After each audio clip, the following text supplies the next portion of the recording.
एक गांव में नमक का व्यापारी रहता था। उसके पास एक गधा था। व्यापारी रोज अपने गोदाम से दुकान तक नमक ले जाने के लिए गधे का इस्तेमाल किया करता था। वह नमक को बोरी में भरकर गधे की पीठ पर लाद देता और उसके साथ साथ चलता हुआ दुकान तक आता था। व्यापारी का गधा आलसी प्रवृत्ति का था। काम से बचने के लिए वह नित्य नए उपाय सोचता रहता था।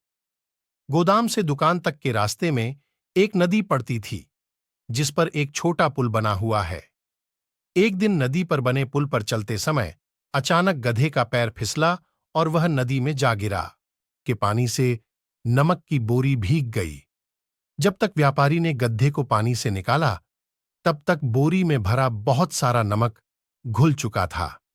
गधा जब चलने लगा तो उसे बोरी का भार बहुत कम महसूस हुआ और वह खुश हो गया। उसने सोचा कि अपने ऊपर लदा बोझ हल्का करने का ये बहुत बढ़िया तरीका है।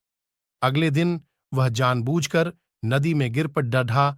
नमक पानी में घुल जाने से बोरी का वजन फिर कम हो गया।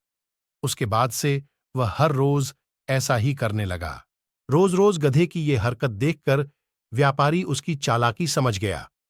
उसने गधे को सबक सिखाने का फैसला कर लिया और अगले दिन बोरी में नमक के स्थान पर रुई भरकर गधे की पीठ पर लाद दिया। रुई हल्की थी। इसके बाद भी आलसी गधे ने सोचा कि क्यों न रोज की तरह नदी के पानी में गिरकर इस वजन को और कम कर लिया जाए। इसलिए वह जानबूझकर नदी में गिर पड़ा। लेकिन इस बार बोरी में नमक नहीं, बल्कि रुई थी। पानी में भीगकर रुई का वजन कई गुना बढ़ गया। गधा जब उठकर चलने को हुआ तो इतने भारी बोझ से उसका बुरा हाल हो गया। उस दिन के बाद से उसने कभी आलस न करने का निर्णय किया। 1. आलस का फल कभी न कभी मिल ही जाता है। 2. एक ही उपाय हर बार कारगर सिद्ध नहीं होता।